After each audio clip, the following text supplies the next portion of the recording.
माँ माँ, तुम मुझे छोड़कर क्यों चली गई? तुम मुझे अपने साथ क्यों नहीं ले गई? देखो मैं कितनी अकेली हो गई हूँ। सुरु अपनी माँ की फोटो को सीने से लगाकर रो रही थी। उसकी आंखों से लगातार आंसू गिर रहे थे। बाबा मुझे बहुत मारते हैं माँ, हर रोज बिना किसी वजह के। कभी कभी मैं भगवान से दुआ करती हूँ कि वो बाबा को ही अपने पास बुला ले, लेकिन नहीं माँ, भगवान तो तुम्हें ले गए। तुम चली गई और मुझे इस दर्द भरी दुनिया में अकेला छोड़ गई। क्यों माँ, तुम मुझे साथ क्यों नहीं ले गई? उसकी सिसकियां कमरे में गूंज रही थी, जैसे हर शब्द उसकी माँ की तस्वीर से सीधा बात कर रहा हो। उसकी आंखों में आंसू थे। तभी दरवाजे पर किसी के लड़खड़ाते कदमों की आहट सुनाई दी। सुरु का दिल जोर से धड़कने लगा। उसने जल्दी से अपनी माँ की तस्वीर को उठाया और घबरा कर तकिए के नीचे छुपा दिया। दरवाजा धड़ाम से खुला। अंदर उसका बाबा दाखिल हुआ। लड़खड़ाते कदम, हाथ में शराब की बोतल और चेहरे पर खून खौलता गुस्सा। उसकी आंखें लाल थी। सुरु, कहाँ है रे? जल्दी बाहर आ, करमजली खाना दे मुझे। उसकी आवाज में एक जहर घुला हुआ था। पहले तेरी माँ, अब तू। दोनों ही मनहूस औरतें निकली। सुरु कांपते हुए कमरे से बाहर आई। उसकी आंखें नीचे झुकी हुई थी। आवाज धीमी पड़ गई। बाबा, खाना नहीं बना, घर में कुछ था ही नहीं। बाबा और जोर से गरजा। तो उधार ले आती, आंखें फाड़ फाड़ कर मुझे जवाब देती है। सुरु ने धीरे से कहा, बाबा मैंने कोशिश की थी, लेकिन लाला ने उधार देने से मना कर दिया। बस इतना सुनना था कि उसके बाबा का गुस्सा और भड़क गया। उसने पास पड़ी लकड़ी उठाई और सुरु पर बरसना शुरू कर दिया। सुरु चीख उठी, आ बाबा मत मारो, प्लीज बाबा मुझे मत मारो। लेकिन बाबा के कानों तक उसकी आवाज नहीं पहुंची। वो लगातार बरसता रहा, जैसे उसकी हर चोट, हर लात, हर थप्पड़ सुरु के नन्हे जिस्म पर नहीं, बल्कि उसके टूटे हुए बचपन पर पड़ रहा हो। आंसू सूख चुके थे, लेकिन दर्द अब भी उसकी सांसों में घुला हुआ था। पूरी रात सुरु अधमरी हालत में भूखी प्यासी अपने बिस्तर पर सिसकती रही। हर चोट उसके जिस्म पर जलन बनकर रह गई थी। धीरे धीरे उसके दिल में अपने बाबा के लिए प्यार, इज्जत या अपनापन कुछ भी नहीं बचा था। जो था वह सिर्फ डर था। डर जो हर आहट पर उसे सिहरने पर मजबूर कर देता था। डर जिसने उसे अंदर से तोड़ दिया था। कभी कभी वो सोचती, शायद वो ही कमजोर है, जिसकी वजह से इस जल्लाद बाबा के साथ उसे रहना पड़ रहा है। वरना क्या कोई बेटी ऐसे पिता के साथ रह सकती है? उसकी आंखों में बस एक सपना पल रहा था, एक उम्मीद। काश मुझे एक मौका मिले और मैं इस नर्क से बहुत दूर चली जाऊं, जहां ना ये घर हो, ना ये दीवारें, ना ये जख्म। एक दिन शायद किस्मत ने ही सुरु पर दया कर दी। उसके बाबा खुद ही उसके कमरे में आए और कड़वे स्वर में बोले, आज गांव में शादी है, वहां से खाना खाकर आना और मेरे लिए भी थोड़ा लेकर आना। घर में पड़ी सोई मत रहना। सुरु हमेशा चुपचाप डरी सहमी रहती थी। ना कभी किसी से बात करती, ना किसी के घर जाती। पर उस दिन भूख भी लगी थी और बाबा का डर भी था। धीरे से उसने खुद से कहा, ठीक है, शादी में चली जाती हूँ, कुछ खाकर आऊंगी, नहीं तो भूख से ही मर जाऊंगी। शादी में ना तो उसने कोई सज-धज की थी, ना ही उसके पास पहनने के लिए कुछ खास था। बस एक सादा सी लड़की, जिसके चेहरे पर छुपा हुआ दर्द और आंखों में बसी मासूमियत ही उसकी पहचान थी। लेकिन सुरु देखने में बहुत सुंदर थी। उसकी सादगी ही उसकी असली चमक थी। वहीं उसी शादी में शहर से आया सौरभ भी मौजूद था। जब उसकी नज़र सुरु पर पड़ी तो जैसे वह देखता ही रह गया। उस पल उसके दिल में कुछ गहरा उतर गया। उसने तुरंत अपनी मासी से कहा, मासी मुझे ये लड़की पसंद है, मैं इसी से शादी करूँगा। मासी थोड़ी चौंक गई, धीरे से बोली, सौरभ ये लड़की सच में बहुत अच्छी है, पर इसका बाप बहुत बुरा आदमी है। ये परिवार तुम्हारे लायक नहीं है। लेकिन सौरभ ने जैसे मन ही मन ठान लिया था। उसके स्वर में दृढ़ता थी। मासी मैं सिर्फ इसे देखता हूँ, इसका परिवार नहीं। मुझे तो सिर्फ ये लड़की चाहिए। उसके बाद सौरभ ने सुरु के लिए रिश्ता भेजा। पिता को कोई परवाह नहीं थी, लेकिन पड़ोसियों ने समझाया, यह रिश्ता तेरी बेटी की जिंदगी बदल देगा। उसे अब सुरक्षित और इज्जत भरी जिंदगी मिलेगी। और इस तरह सुरु की शादी सौरभ से तय हो गई। सौरभ और सुरु की शादी हो गई। सुरु की जिंदगी बिल्कुल बदल गई। अब वह ऐसे घर में थी जहाँ इज्जत थी, खाने को था और सबसे बड़ी बात डर और मारपीट नहीं था। सौरभ अपनी तरह से उसका ख्याल रखता, जरूरत की हर चीज उसे देता। वो उसके पिता जैसा बिल्कुल नहीं था, लेकिन धीरे धीरे हालात बदलने लगे। सौरभ बहुत मेहनती था।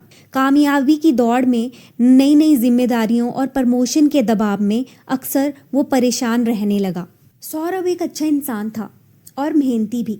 पर कभी कभी जब बात उसके मन मुताबिक नहीं होती तो वो गुस्से में सुरु को डांट देता। सुरु, जिसने बचपन से ही अपने पिता की मार और चीखें झेली थी, हर डांट पर सहम जाती। उसके भीतर डर फिर से जिंदा हो जाता। एक सुबह सुरु कमरे से बाहर निकली। उसकी आंखों के नीचे हल्के नीले निशान थे। उसने जल्दी जल्दी मेकअप किया और चेहरा छुपा लिया। वो अपने जख्मों को मेकअप से इस तरह ढक लेती ताकि किसी को कुछ पता ही नहीं चलता। सौरभ अक्सर काम के सिलसिले में कई कई दिन घर से बाहर रहता। इसी बीच उनके पड़ोस में रांची अपने पति शेखर के साथ शिफ्ट हुई। पहली बार सुरु की मुलाकात रांची से हुई। रांची बहुत मिलनसार थी और तुरंत ही सुरु से दोस्ती करना चाहती थी, लेकिन सुरु हमेशा दूरी बनाए रखती। वे किसी की दोस्त नहीं बनना चाहती थी। एक दिन रांची ने मुस्कुराते हुए कहा, सुरु, कभी हमारे घर जरूर आना डिनर पर, मुझे अच्छा लगेगा। सौरभ ने भी हामी भर दी और अगले हफ्ते दोनों रांची और शेखर के घर डिनर पर गए। वहाँ शेखर और सौरभ ड्रिंक्स में व्यस्त हो गए। रांची ने मुस्कुराते हुए कहा, चलो सुरु, मैं तुम्हें अपना आर्ट वर्क दिखाती हूँ।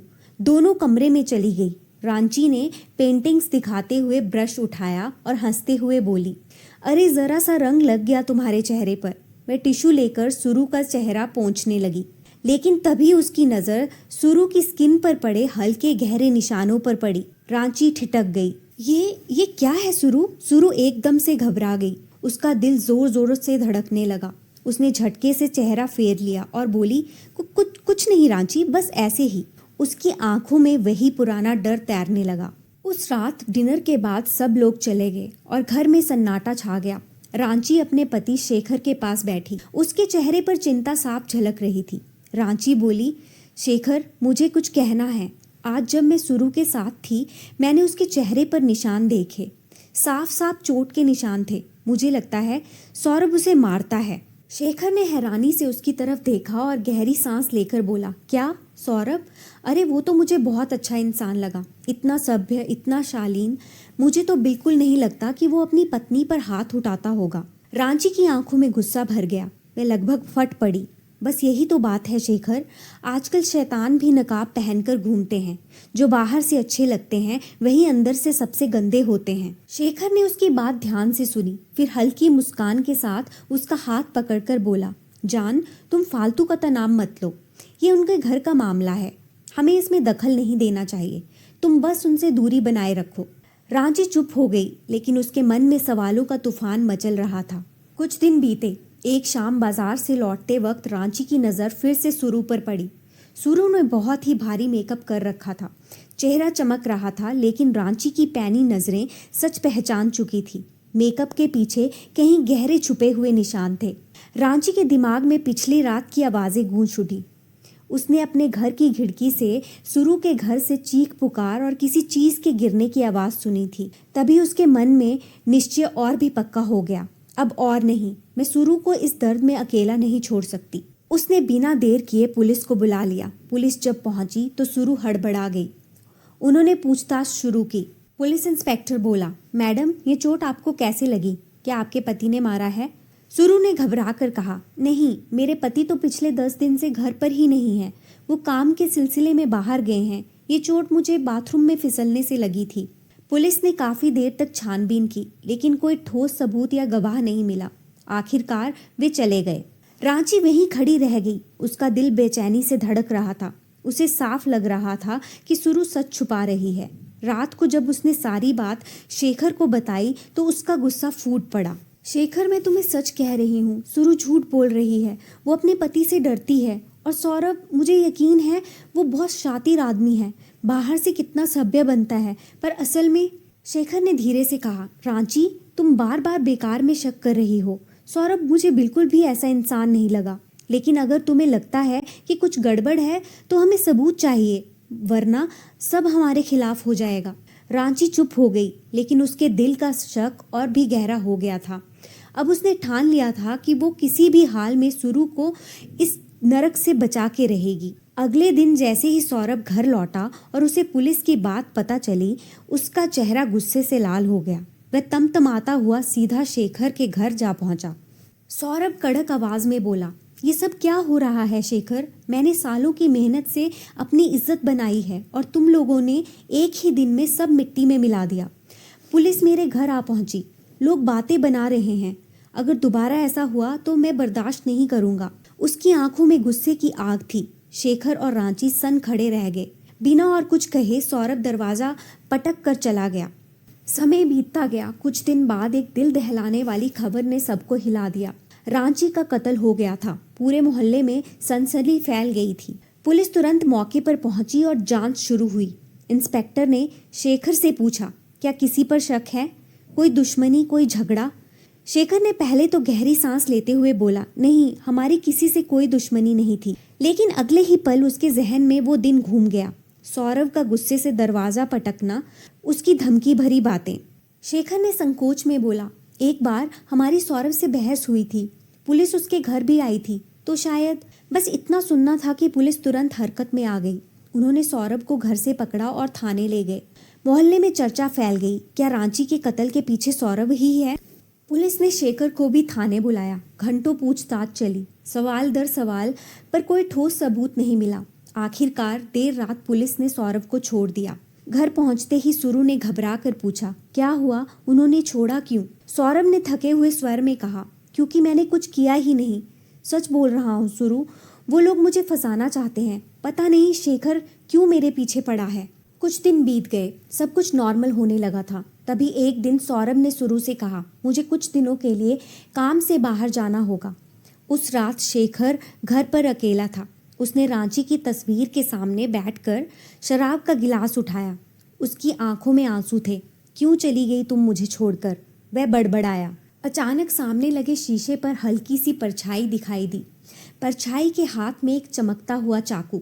शेखर का दिल जोर से धड़कने लगा। उसने कांपते हुए पलट कर देखा। वहां कोई और नहीं बल्कि सुरु खड़ी थी। लेकिन वो सुरु नहीं लग रही थी। उसकी आंखें सुर्ख थी, चेहरा डरावना।